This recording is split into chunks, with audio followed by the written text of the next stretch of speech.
Hey everybody, it's Mr. Cooney from my basement. This is really sending me back to last year, kind of creeped me out.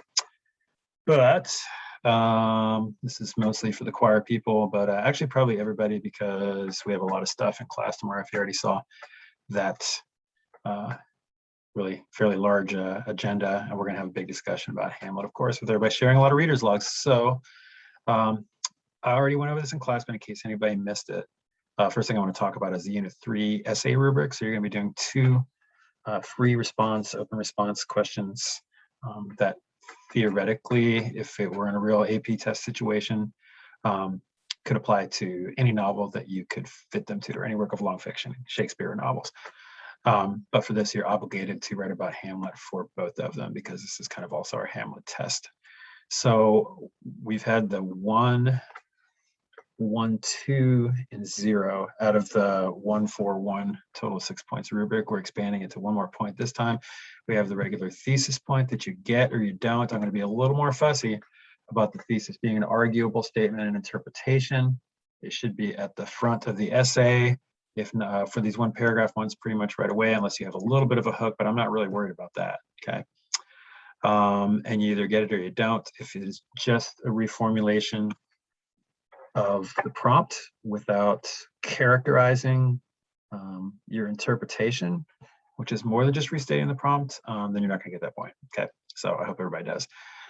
Evidence and commentary, we're still looking at 0, 1, and 2. And for the 2, although I don't expect quotes, you need to figure out a way to analyze two pieces of evidence. Okay, so for this, it's probably going to be either two characters or two events or two relationships, or it depends on the prompt. Okay, but after your thesis, you're going to want to, after maybe kind of further characterizing the concept, you're going to want to introduce one situation or relationship or whatever it is, kind of give it a little analysis. Again, no quote necessary.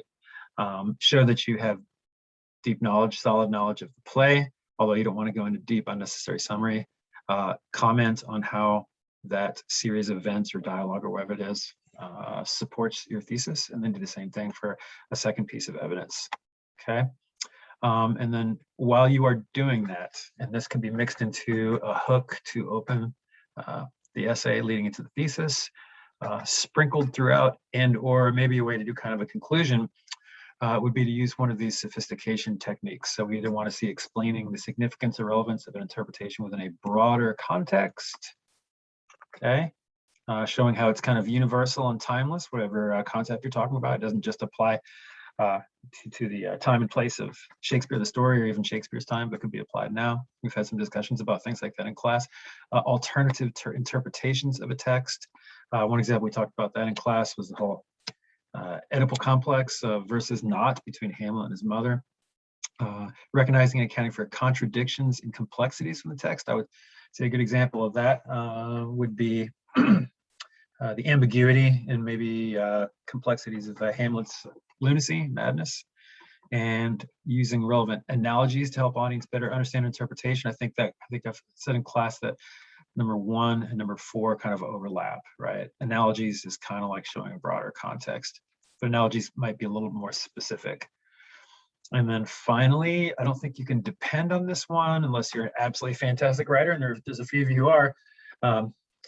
A good number of you are, but it's got to be really, really, really good, entertaining, informative, intelligent, articulate to get that point, especially vivid, persuasive, convincing, or appropriate. But think to yourself, which one of those things am I good at?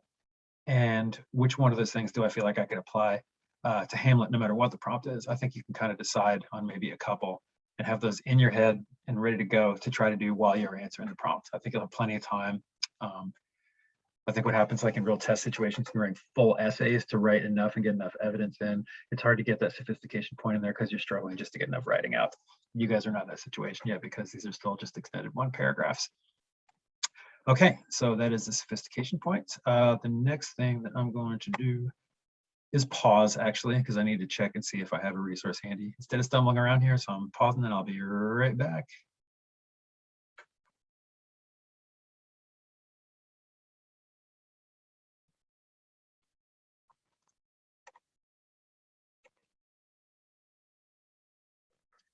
Okay, we are back and we're going to take a quick look at an actual prompt. I thought I had another document with me from the workbook that I passed out in class the other day, and I think there might have been a person or two who missed that, but just about all of you should have it. And I'll either add something in the morning or make another video or talk about it in class. I did pass it out, and it's got a lot of topics, generic topics from which you can make a lot of different prompts and just some advice about it. The information's a little bit off because it probably references the 9-point rubric, and we're on the 6-point now because it was the year before they incorporated that into the yearbook. But anyway, let's just go straight to looking at a prompt here. So just to get used to pretending that you're having to do this whole thing. So the 2018 prompt was many works. Let me see if I can zoom this in a little bit. That's better. Many works of literature feature characters who have been given a literal or figurative gift. Pay attention to phrases like that. Literal or figurative, right? There's two different ways you can do that. The gift may be an object, that would be literal, or maybe a quality such as uncommon beauty, significant social position, great mental or imaginative faculties, or extraordinary physical powers. Yet, this gift is also, excuse me, a burden and a handicap. Select a character from a novel, epic, or play who's been given a gift that is both an advantage and a problem. Then write a well-developed essay analyzing the complex nature of the gift and how the gift contributes to the meaning of the work as a whole. You may choose a work from the list below or from another work of comparable literary merit. Do not summarize the plot.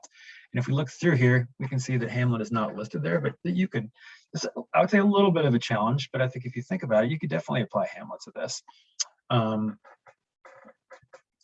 going to pause and I'm going to let you guys think about that, maybe even try to write a thesis to practice as if you're doing it, and think about how you need to write a thesis that is defensible, arguable, not being Captain Obvious, and then maybe kind of write out a little outline about how you might approach that. And I'll bring up some possibilities when I come back that would probably be good. And then I'll show you a sample essay that might not necessarily be Hamlet, but would show you a good example of someone answering this with something. Okay, so I'm going to pause again. You guys pause, do a little work, just like you do with your AP videos, because you always do that, right? And I'll be back. And we're back. I hope you actually practiced this. If I were writing about Hamlet for this, some choices could possibly be, if you think of a quality, what quality of Hamlet is a gift, making him kind of gifted, but kind of a blessing and a curse, right? Which is what the prompt asks for. I mean, that would certainly be his, probably his intelligence, right? Because he's so smart that it causes him to overthink things. So he's intelligent in the way that he's able to figure out things. He's able to outwit people, right?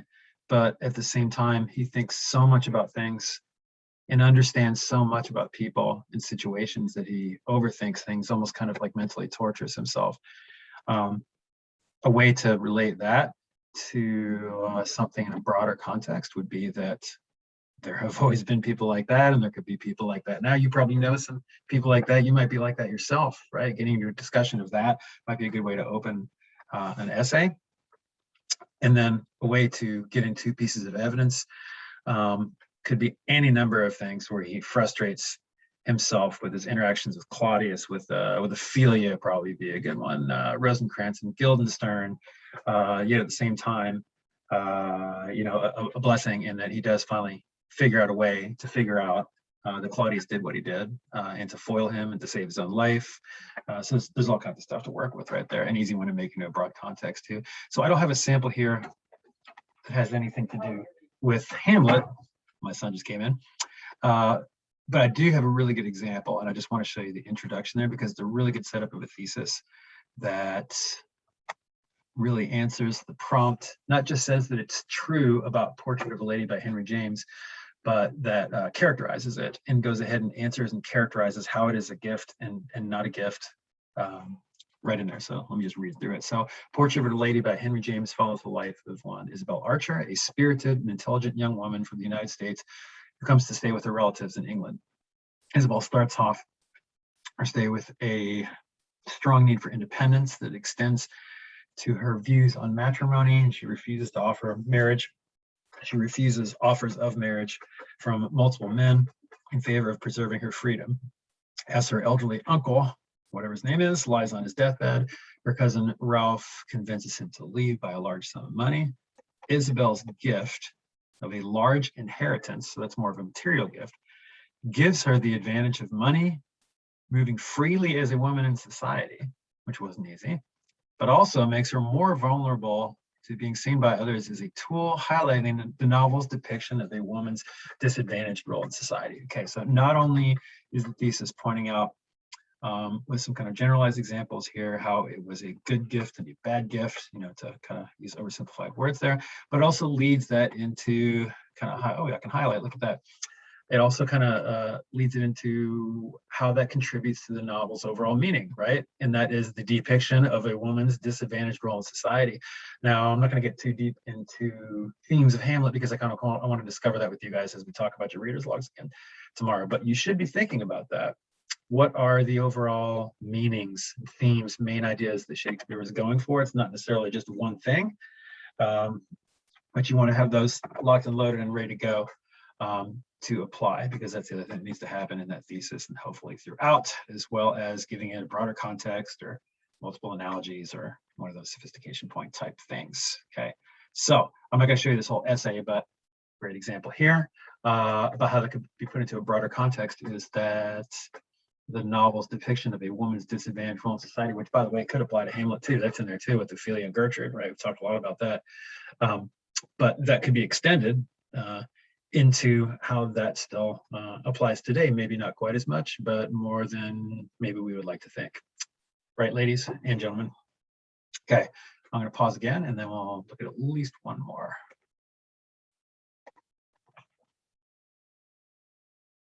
And we're back. Okay, looking at the 2016 free response question, open question. Many works of literature contain a character who intentionally deceives others. Oh, who could we write about for Hamlet? The character's dishonesty may be intended to either help or hurt. Such a character, for example, may choose to mislead others for personal safety, to spare someone's feelings, or to carry out a crime. Choose a novel or play in which a character deceives others, then, zoom this up a little bit, and then in a well-written, sorry, zooming in, you want to see this, don't you? Then in a well-written essay, analyze the motives for that character's deception and discuss how the deception contributes to the meaning of the work as a whole. Notice we always have something like this, contributes to the meaning of the work as a whole. And since these are older questions, it's not necessarily using the word complexity. All of the ones starting 2 years ago are always going to use the word complexity, okay? So that's a trick that you want to make sure that your thesis doesn't just say, yes, it shows the complexity, right? You want to say how it shows the complexity by highlighting and bringing out this, okay? Make sure you add meaning to what that is, and don't ever make it sound like, some people have a habit of using the word simply. The author simply does this. Don't ever say simply, because that's the opposite of complex. And we're trying to show how things have complexity, right? Okay, so here once again, we have our list, and look, this time we do have Hamlet. Now you don't have to have that in the list. Okay, I'm going to give you, it doesn't apply as much here. I'm going to give you ones that Hamlet is going to apply to, whether it's in the list or not, but just reminding you that in the real thing, if you see something there that you do have to use, then it's certainly going to be a good idea. But if something that you want to use is not there, that doesn't necessarily mean it's a bad idea either, if that makes any sense. Okay, I'm going to pause for a sec, and then I'll talk about things that you might have come up with, or that I might think would be good to answer this with. Pausing.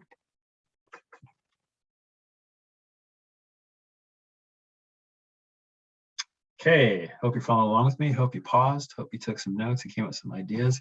Obviously, the easiest character to write about here, and which would be perfectly fine, would be Claudius, right? Intentionally deceives others. The character's dishonesty may be intended either to help or hurt. Obviously, his is to hurt. Such a character may choose to mislead others for personal safety, and not really to spare someone's feelings, or to carry out a crime. So that would be him right there, right? So you want to put together a thesis that discusses how Claudius is a character who intentionally deceives others. He does this to hurt, and not only to carry out a crime, but really more to continue to cover up a crime, right? Choose a novel or play in which the character deceives others, then analyze the motives for that character's deception, and discuss how the deception contributes to the meaning of the work as a whole. And we still have this, okay? So probably a good way to divide this into two areas / pieces of evidence, and they're going to be kind of broad strokes with this one. To me, if we're using Claudius, the character's motives, they would be two things, right? Power / greed, right, for being king, and probably lust, right, for his brother's wife, unfortunately, right? So easy things, two easy areas to be able to show your deep knowledge of the play. You want to introduce each point, keep summary to a minimum, but talk about things that, paraphrasing what he said and did and why he did them, to cover up that crime, and use those two areas as your two bases that you do.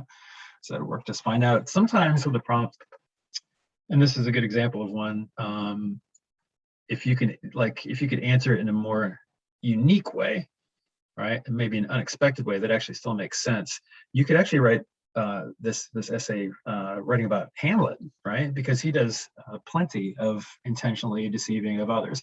Character's dishonesty may be intended to help or hurt. Now, while he's not necessarily looking to help people, he is doing it. Let's see.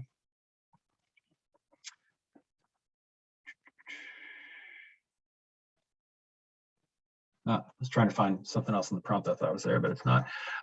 He is trying to do it to do the right thing, right? So that's kind of unexpected and different.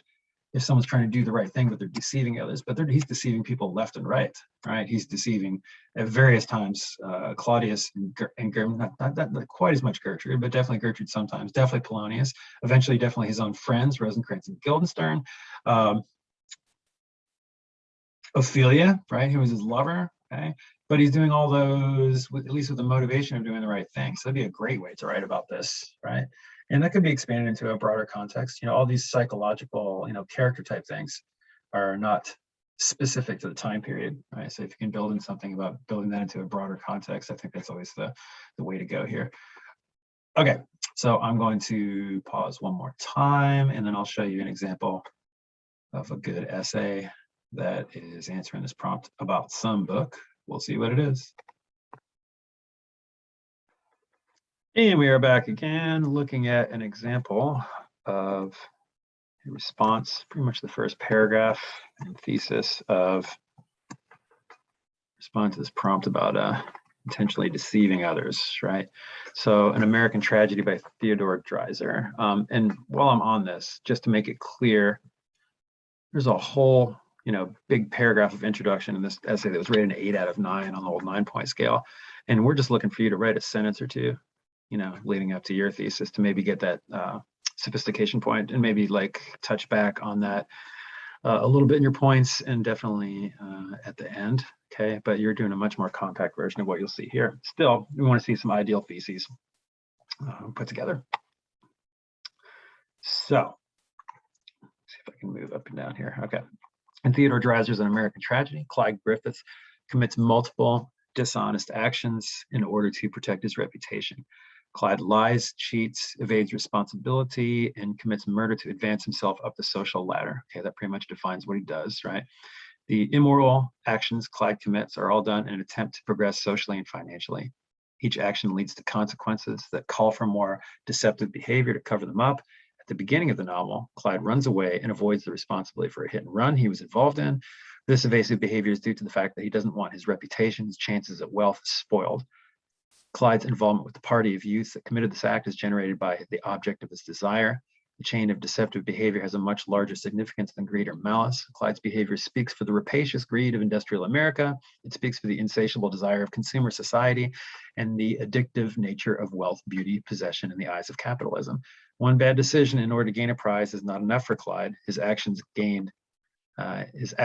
and gained desires leave him wanting more money, power, and wealth. And that's a good way to go in this prompt in general, because when you are intentionally deceiving others, it tends to kind of snowball, right? His endless drive to be at the top is a symbol of the fact that the consumer culture of the 1920s, there is no top. Okay, so there we're getting at the meaning, right? And again, that's something that one could apply to modern day too, right? Again, I think that's the easiest way to give a broader context, whether we see it here or not. One can never be satisfied because the social and financial ladder is never ending. Clyde fails to realize this and continues climbing the infinite staircase. That is a really fantastic writer there. I'd like to meet that student. So he or she is probably an articulate enough writer, since that's just the introduction, and then there's like 4 pages of writing, that person could get this just by their overall writing style, right? So we want to think more in broad context. But notice that it not only answers the prompt, says that this book applies to it, gives examples of how and why he does it, but then it also, don't forget that you've got to apply it to how it contributes to the overall meaning, right? That there is no top. One can never be satisfied because the social and financial ladder is never ending. That's a generalized statement of meaning that the book implies all through, and could apply in any number of situations, because there's always been greed, and there's always people who want to be important, right? Okay, I think that is enough for now. So we can hopefully touch base a little bit tomorrow, but between a bunch of choir people being out, hope you guys have fun. I want to talk through this and make sure that everyone was prepared, even the people were not in class, okay? Oh, one other thing. Notice how the person skillfully stays in third person. So even slightly lesser writer with a sentence like, one can never be satisfied because the social and financial ladder is never ending, might slip into, you can never be satisfied because the social and financial ladder is never ending. And that just falls so far from sounding as articulate as it does by keeping those third person pronouns. It's also a very consistent use of present tense to describe things that happen, not things that happened in the novel, right? Clyde's involvement with the party views is generated by the chain of deception, has a much larger significance. His behavior speaks. Okay, stay in present tense. It never happened. This is fiction. It happens every time someone reads it. I'm sure your English teachers have told you that before. I certainly told you guys when you're in the 9th grade, those of you who had me. All right, really going now. I hope this has helped. And I will see you in class, regardless of whether you watch this before or after then.